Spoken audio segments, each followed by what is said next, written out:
Boa noite a todos.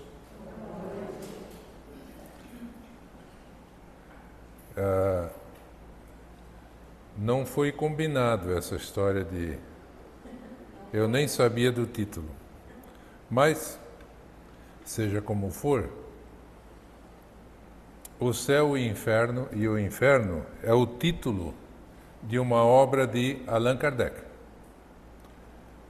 É um dos livros menos lidos. Mal se sabe, às vezes, que faz parte do Pentateuco, das 5 obras de Allan Kardec. Agora, ler, pouca gente leu, pouca gente lê. Eu vou dar uma explicação sobre a segunda parte desse livro. A primeira parte fica para uma outra vez. O Céu e o Inferno, Allan Kardec coloca como ou a justiça divina segundo o Espiritismo.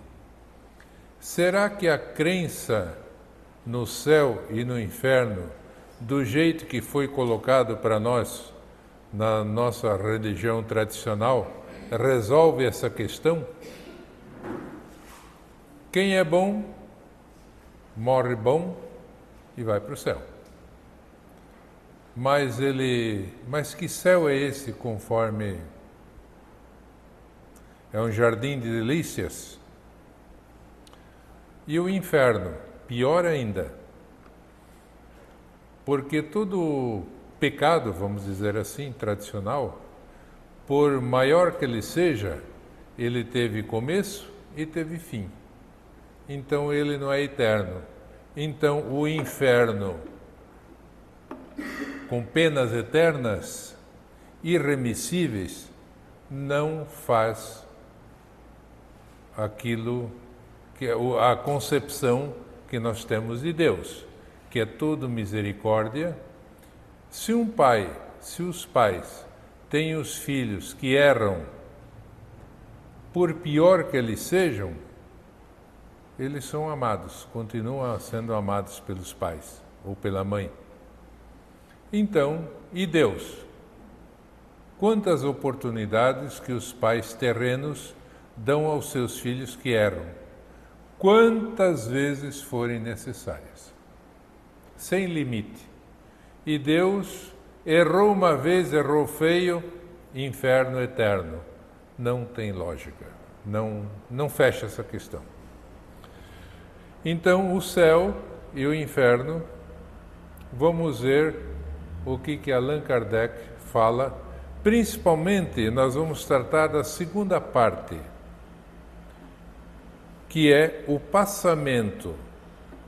Passamento é na hora que a pessoa morre, falece. Como é que é esse período? A pessoa sofre, não sofre? Como é que é isso aí? Porque quando nós estamos vivos aqui dentro da nossa vidinha, nós temos condições sabemos o que estamos fazendo, o que vamos fazer amanhã, se estivermos vivos. Mesmo doentes, acamados, temos consciência daquilo que nós somos. Mas e depois? Deu o último suspiro. Como é que é isso? Então, é daqui que ele chama de passamento, Allan Kardec, que nós vamos tratar desse assunto. E no final vamos, nada melhor do que perguntar para os espíritos que já desencarnaram, como é que foi a tua passagem? Estás bem? Allan Kardec também se preocupou em fazer esse levantamento. A certeza da vida futura não exclui as apreensões quanto à passagem desta para outra vida. Seja lá como for, nós temos as nossas apreensões. Como é que vai ser? Como é que vai ser aquele instante final, a passagem? há muita gente que não teme a morte em si. Nós, não, em princípio, não, ao menos falamos que não temos medo, né, da morte, porque a doutrina espírita diz que não existe morte, existe apenas passagem. Morte é a desintegração do corpo físico. Então, não existe morte. E se não existe, se é para todos, para que ter medo? Mas o momento da transição é diferente. Então a pergunta: sofremos ou não nessa passagem? Podemos dispensar-nos de uma viagem neste mundo, menos essa. Ricos e pobres devem todos fazê-la. Uma passagem que está marcada, que eu marquei para ir para a Europa, eu posso desmarcar. Não deu certo, não quero mais ir, desmarco. A morte, não tem como desmarcar. Ela chegou, você tem que ir. Querendo ou não, chegou a hora, vai. Porque o fluido vital de que eu fui dotado, acabou. Né? Ricos, pobres, miseráveis, a morte iguala a todos. Não tem exceção. Vendo-se a calma de alguns moribundos e as convulsões terríveis de outros, conclui-se que as sensações experimentadas nem sempre são as mesmas. Nós vemos, então, pessoas acamadas que vão... É como a vela que se apaga, vai indo, vai e apagou. Outros não. Cheio de convulsões, parece que ele está terrivelmente preocupado, sei lá. Então as sensações experimentadas não são sempre as mesmas. Quem poderá esclarecer-nos a tal respeito? Sobre isso, a ciência e a religião se calam. A ciência não sabe. Ela nem, em princípio, ela trata da vida material, estudo da material, ela não se preocupa com a vida espiritual pós-morte, isso não é assunto dela. E a religião, que deveria tratar disso, não trata porque desconhece. É simplesmente desconhecimento. Sabe-se que a vida continua, o Cristo ressuscitou, venceu a morte.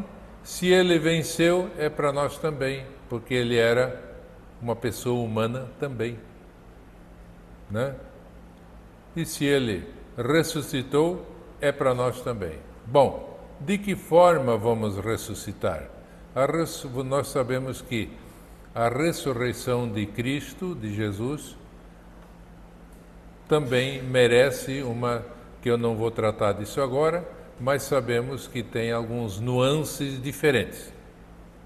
Não é aquele corpo que ele tinha, esse ele não recuperou mais. E aquela aparição, aí já vem outra história, é o que nós vamos tratar um pouquinho de leve, o perispírito, né?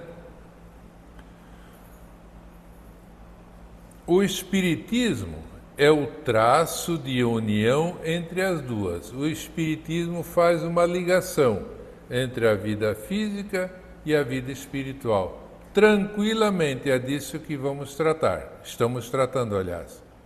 O conhecimento do laço fluídico, ou seja, do perispírito, que une a alma ao corpo, é a chave desse e de muitos outros fenômenos. Então nós somos dotados não só de corpo e alma, corpo, alma e tem uma matéria intermediária, que é o chamado perispírito. O espírito, nas suas diversas milhares de encarnações e reencarnações, ele sempre está com aquele invólucro que chama perispírito, ele carrega junto. Esse perispírito, ele vai se afinando, vamos dizer assim, descondensando na medida que a pessoa se espiritualiza. Quanto mais pesada, quanto mais ligado é a pessoa à vida física, mais densa é essa matéria. Então agora, já que tratamos do assunto, o Cristo, quando ressuscitou, ele não ressuscitou o próprio corpo. Ele saiu lá do túmulo, foi se encontrou a Maria Madalena. Maria de Magdala era discípula de Jesus. Ela não conhecia o Jesus? E como não conhecia? Era uma discípula fiel. Ela pensou que estava falando com o jardineiro. Como é que se explica isso? Só se deu a conhecer, só conheceu, quando o Mestre Jesus falou, Maria. Aí ela reconheceu pelo tom de voz a maneira como ele sempre a tratava. Aí reconheceu, aí se ajoelhou, quis se abraçar. Não, porque se o Cristo deixasse a Maria abraçá-lo, ia abraçar nada, ia passar, não tinha nada, porque o perispírito ele é transparente, é uma matéria muito fina, que o espírito tem condições de adensar ou não. E daí ele falou, vai lá para a Judéia e avisa os meus irmãos que eu vou encontrá-los lá. Ela saiu numa disparada, né? Por isso que ela diz, né, que por isso que ela apareceu já para uma mulher, né? Se fosse com um homem, o homem já ia questionar, fazer pergunta, ia perder tempo ali. A mulher recebeu o recado e saiu, a toda. Bom, e daí, passo seguinte, estavam os discípulos reunidos, ele entra na sala, estava tudo fechado, tudo chaveado, eles estavam com medo, ele se coloca no meio deles, a paz esteja convosco. Todo mundo apavorado, quem é esse fantasma? O que nós estamos vendo? Sou eu, não tenhais medo. Diz os evangelhos que ele fez 7 aparições dessa maneira depois que ele ressuscitou. Outra vez estava lá na praia, né? E o Pedro estava lá, pescou a noite toda, não conseguiu nada. Aí o Cristo disse, joga a rede para o lado direito, gritou com ele. Pescamos a noite toda, não conseguimos nada, mas já que tu está mandando, jogou a rede e não conseguiu trazer tudo de volta, chamou os companheiros para arrastar tanto peixe que tinha. Daí o Pedro disse, é o mestre. Aí tudo bem, se encontraram na praia, já tinha um foguinho, um peixinho assando, certamente um pedaço de pão. Aí o Cristo, pensaram que emoção, estava tudo perdido, né? De repente o Cristo se encontra nessas condições para eles. Bom, esse é o perispírito que nós levamos junto. Então, o conhecimento do laço fluídico que une a alma ao corpo é a chave desse e de muitos outros fenômenos.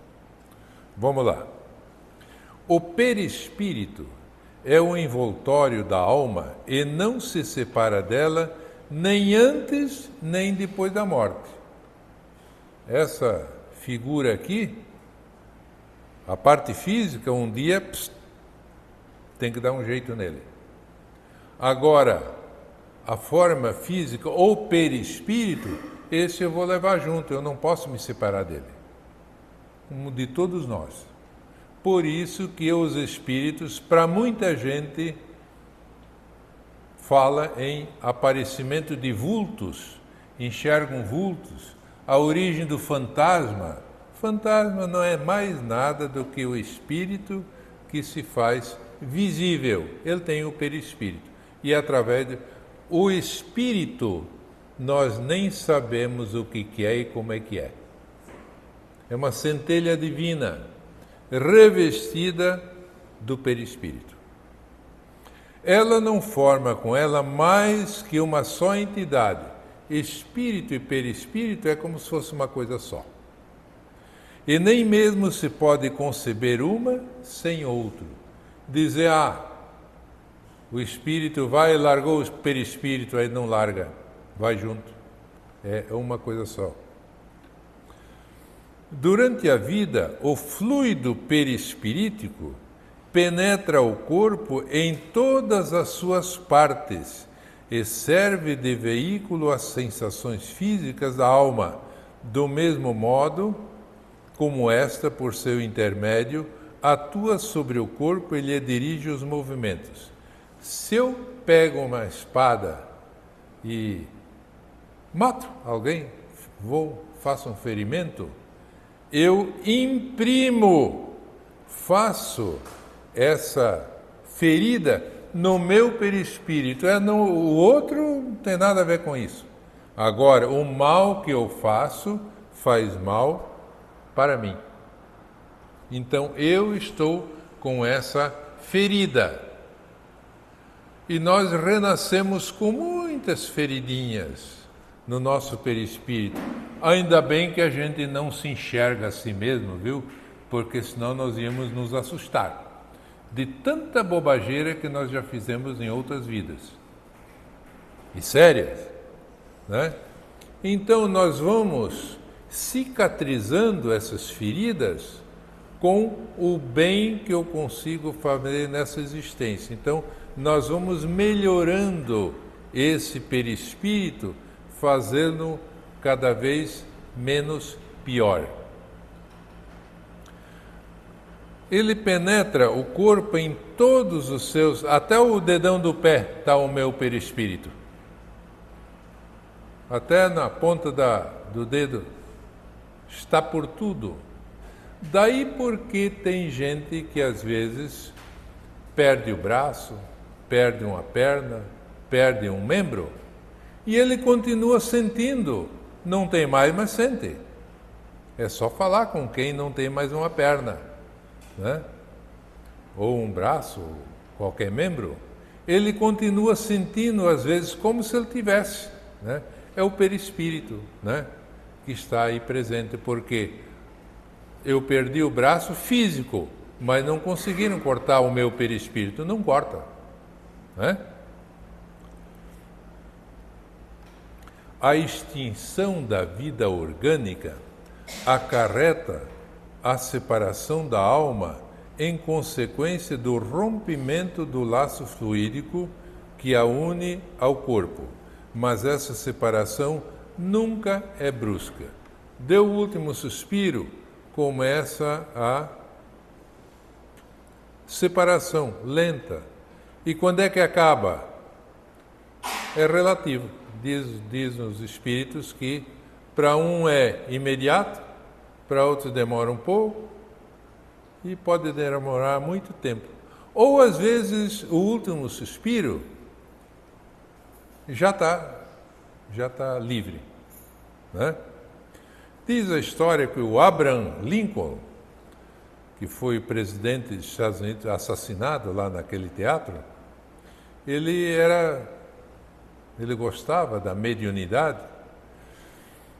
Ele mesmo existia lá uma mulher e fazia sessões mediúnicas lá dentro do Palácio dos Estados Unidos, Casa Branca. E lá um dia ele foi assassinado. Muito bem. Ele, como tinha uma evolução dos presidentes mais bem aquinhoados no bem, né? Começou a acompanhar o seu desfile séquito para o enterro. aquelas carruagens, uma atrás da outra, carregando o corpo dele. Aí ele achou aquilo muito enjoado. Não tem graça nenhuma. Saiu dali e foi para a casa dele. Foi para a casa dele e o cachorro dele o reconheceu. E daí brincaram lá um pouco junto e tal. Bom, daí ele se despediu do cachorro e foi embora. Né? Não foi ver o fim dele, o enterro dele. Aquilo para ele não tinha graça. Então, às vezes, já antes, o fluido perispiritual só pouco a pouco se desprende de todos os órgãos. O último suspiro não quer dizer a morte total, não. Aí começa a chamada desencarnação. Aí vai, é um processo.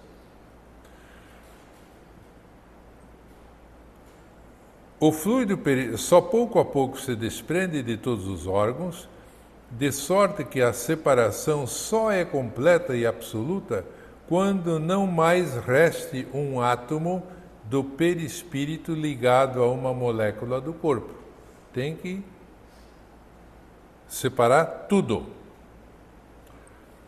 Na transição da vida corporal para a espiritual, produz-se ainda um outro fenômeno de importância capital. Esse é muito importante. A perturbação. Todos nós, o dia quando chegar a nossa vez, nós vamos passar por esse fenômeno da perturbação. Nesse instante, a alma experimenta um torpor. Ele meio que é anestesiado, não sente mais nada, que paralisa momentaneamente as suas faculdades, neutralizando, ao menos em parte, as sensações. Não sente mais grande coisa, ele fica meio... está anestesiado. É como se disséssemos em um estado de catalepsia, igual àquela que os evangelhos narram, a ressurreição de Lázaro. Lázaro não está morto, ele dorme, disse o Cristo. Aí foi lá, Lázaro, vem para fora. É como se dissesse, catalepsia, de modo que a alma quase nunca testemunha conscientemente o último suspiro. Deu o último suspiro, começou aquela passagem, a alma não acompanha isso aí. Ela está tudo anestesiado. E aquelas convulsões, isso é da matéria, isso é da carne que ainda resiste, mas nada mais que isso. A proporção que se liberta a alma encontra-se numa situação comparável à de um homem que desperta de profundo sono. De repente é acordado, ele acorda, onde é que eu estou mesmo? Onde é que eu estava? Até que ele recobra as faculdades, leva às vezes alguns segundos, um pouco mais, um pouco menos. As ideias são confusas, vagas, incertas, mas pouco a pouco se aclara. Desperta-se-lhe a memória e o conhecimento de si mesmo. Bem diverso é, contudo, esse despertar. Aparentemente é tudo bonitinho para todos. Não é. O que ele diz aqui? Calmo para uns, acorda-lhes sensações deliciosas.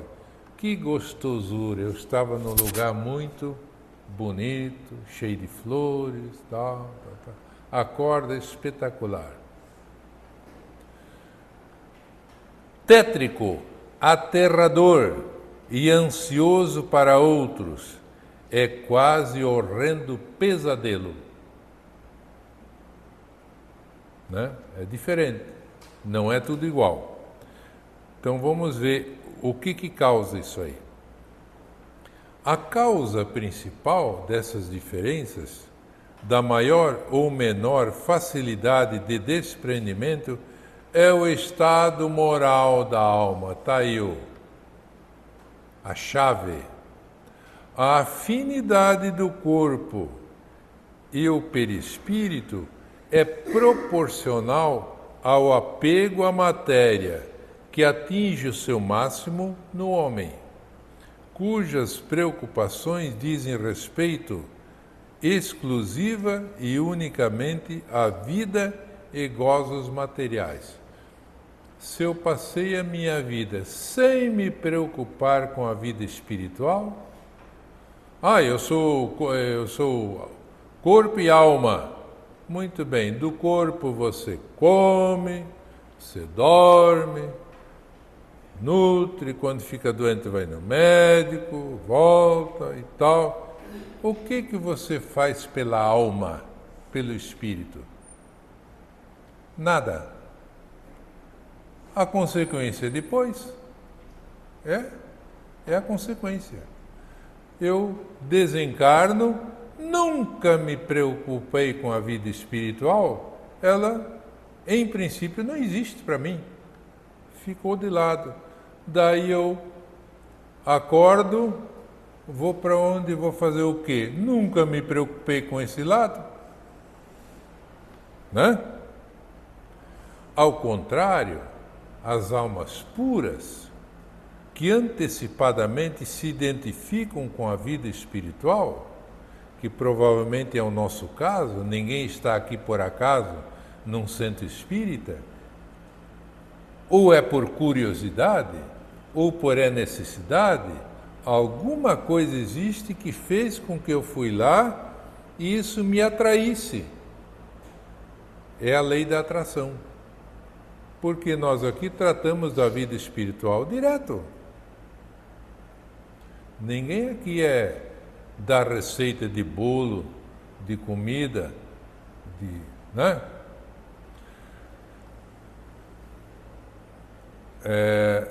Que antecipadamente se identificam com a vida espiritual, o apego é quase nulo.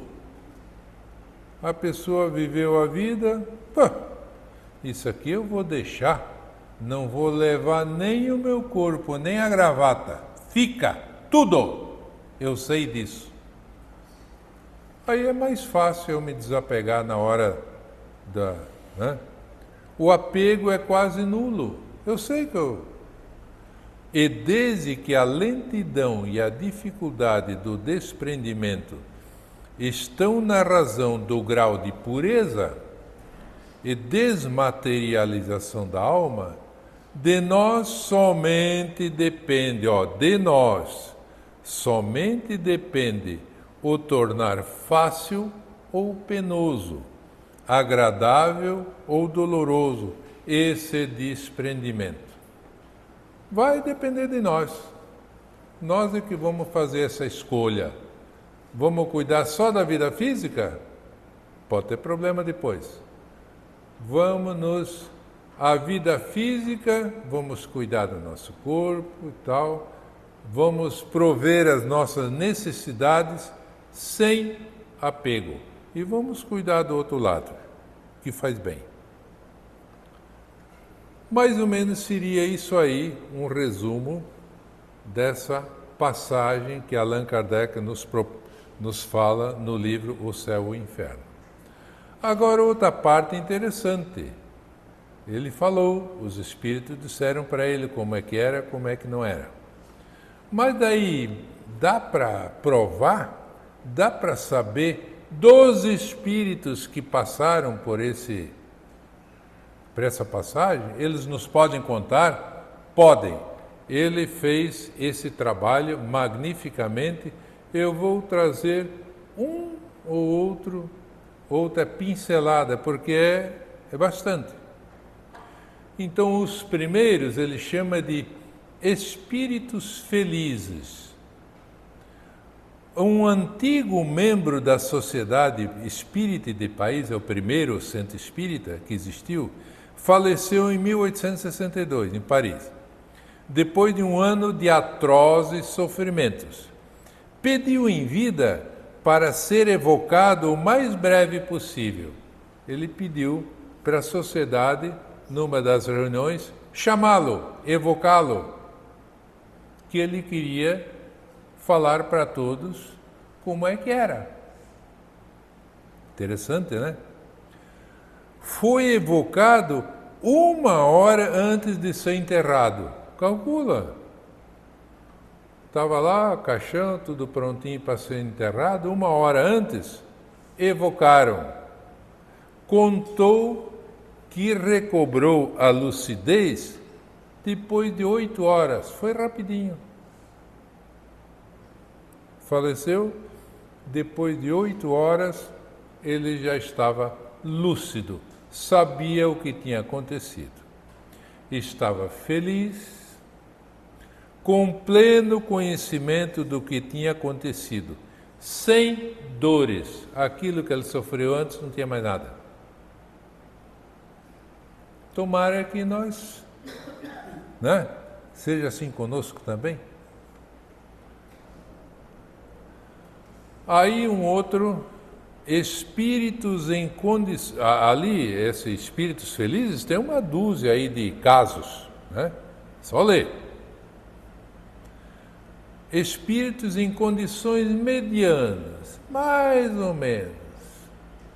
Falecido em 1840 e evocado por sua neta em 1882. Honestidade segundo Deus, ele faz uma ressalva. A honestidade segundo Deus ou segundo os homens? Que para os homens ele tinha sido uma pessoa honesta, boa, não fez mal a ninguém. Sofro o desgosto de não ter aproveitado melhor o tempo aí na terra. Perdeu muito tempo em bobagem. E isso o incomodava. Segundo os homens, era não fazer o mal.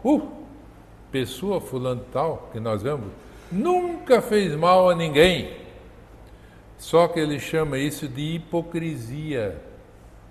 Não fez mal, mas não fez o bem, nenhum bem também? Segundo os homens, não fazer mal é hipocrisia. Honesto aos olhos de Deus seria o quê? Consagração da existência ao bem. Não perder a oportunidade de fazer uma boa ação. Progresso de seu semelhante. Amor ao trabalho, sem preguiça. Ativo nas boas ações. Prática do amor a Deus e ao próximo. São os 2 mandamentos. Amar a Deus e amar ao próximo. Aí é diferente. Espíritos sofredores, outro item. Sociedade Espírita de Paris, em 1860. Depois da morte, os espíritos endurecidos, egoístas e maus são logo presas de uma dúvida cruel a respeito do seu destino, no presente e no futuro. Morreu, acordou, o que eu faço agora? Daí vem à tona o mal que ele fez, o passado. Ele se apavora e começa a sofrer por isso. Olho em torno de si e nada vem que possa aproveitar ao exercício da sua maldade. Ele está sozinho. Ao menos fazer a maldade lhe dá um certo prazer. Agora nem isso ele consegue fazer, não sabe nada. O que os desespera, visto como o insulamento, ficando sozinho, e a inércia sem fazer nada, são intoleráveis aos maus espíritos. Os maus espíritos são trabalhadores. Eles não ficam na inércia, nem insulados. Agora, os suicidas. O suicida da Samaritana. Samaritana era uma hospedagem que existia em Paris. Um cidadão decentemente trajado se hospedou lá, foi tomar um banho, na banheira, passou a navalha na garganta. Se suicidou. Sem identidade, não tinha nenhum documento, foi levado ao necrotério. Conseguiu entender sua situação após várias comunicações. É comprido, então eu nem coloquei ali porque só para dizer que nós todas as pessoas recebem ao nascer uma quantia de fluido vital que faz com que a pessoa viva 1 ano, 5 anos, 10 anos. Tá?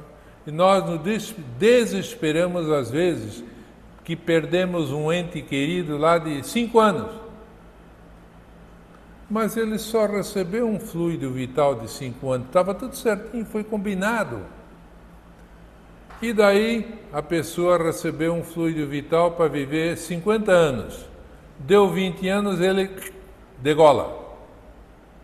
E daí aquele restante de fluido vital, o que vai fazer com aquilo? Jogar no lixo? Não. Vai gastar até terminar.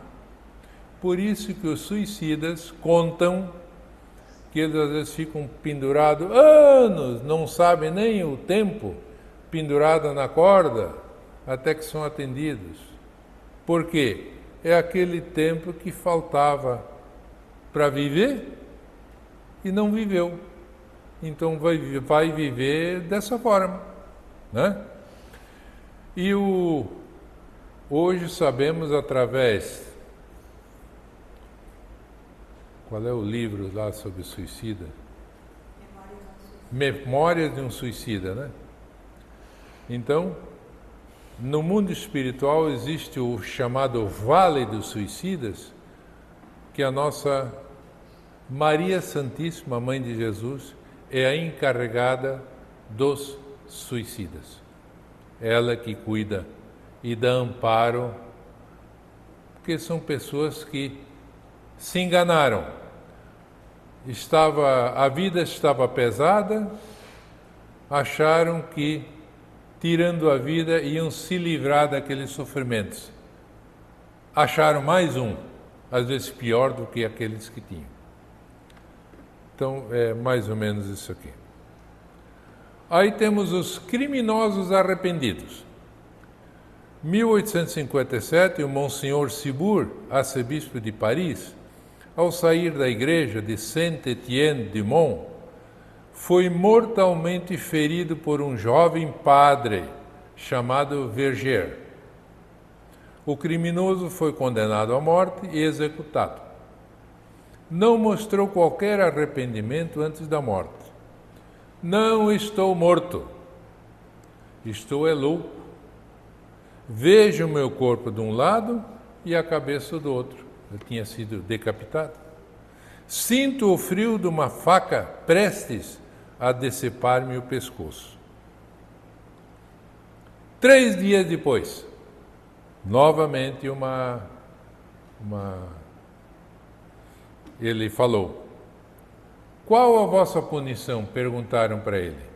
Sou punido porque eu tenho consciência da minha falta. Ele já entendeu. E para ela peço perdão a Deus. Sou punido pelo remorso de haver adiado o meu progresso, enveredado por caminho errado, sem ouvir o grito da própria consciência. Enganei-me e arrependo-me. Espíritos endurecidos. La Pommeraye. Numa das sessões da Sociedade de Paris, se discutia, lá um grupo de estudos, a perturbação que geralmente acompanha a morte, que é para todos. Manifestou-se uma entidade, A perturbação não existe, a não ser nos vossos cérebros. A vida é uma comédia lúgubre. Insensatos os que se retiram da cena antes que o pano caia. Ele está falando dos suicidas. A morte é terror, aspiração ou castigo, conforme a fraqueza ou a força dos que o temem. A luz ofusca-me e penetra, qual flecha aguda, a sutileza do meu ser. Castigaram-me com as trevas do cárcere. Estava preso. E acreditavam castigar-me ainda com as trevas do túmulo. Enterraram e fica lá. Vejo claro, um crime é uma palavra. O crime existe em toda parte. Isto aqui é interessante, hein? Quando o crime é executado pelas massas, glorificam-no. E individualizado, consideram-no infâmia, absurdo. Isso acontece, pode acontecer quando alguém faz um ato muito infame, muito que revolta todos. Aí as pessoas se reúnem e fazem um linchamento, né? O linchamento é o que ele fala, ó, executado pelas massas, todo mundo acha que está certo, lincharam. E quando é individualizado, consideram-no infâmia. Uma ideia interessante. Não quero que me deplorem, nada peço. Lutarei por mim mesmo, só, contra essa luz odiosa. Aquele que ontem era um homem. Então, endurecido, sem. E, finalmente, expiações terrestres. Marcel, um menino de 8 a 10 anos, totalmente contorcido, com deformidade física inata, magro, pele e osso. O corpo era uma chaga, com sofrimentos atrozes. A moléstia o dominava por 8 longos anos. Era dotado de uma inteligência notável, além da candura, paciência e grande resignação.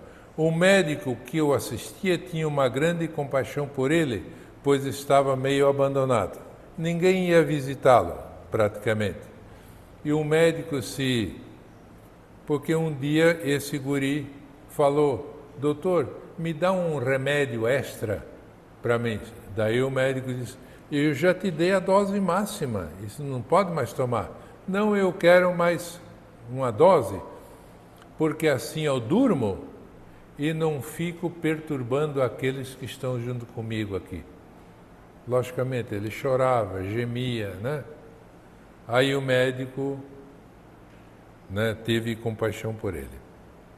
O seu espírito foi evocado na Sociedade de Paris, em 1863. Ele disse, as agonias da terra têm por premissas as alegrias do céu. Isso que acontece aqui é a continuidade é no céu, mas é uma premissa. Que o martírio não é mais do que a casca de um fruto deleitável, dando coragem e resignação. Todo sofrimento tem uma causa justa. É disso que o livro trata. O céu e o inferno, ou a justiça segundo o Espiritismo. Fui belo, rico e adulado. Tive turiferários, quer dizer, bajuladores, e cortesãos na corte. Fútil e orgulhoso eu era. Anteriormente a isso aí ainda, reneguei a Deus, prejudiquei os meus semelhantes. E daí, em outras palavras, eu pedi para vir assim, está tudo certinho. Espero ter contribuído com alguma coisa. Muito obrigado.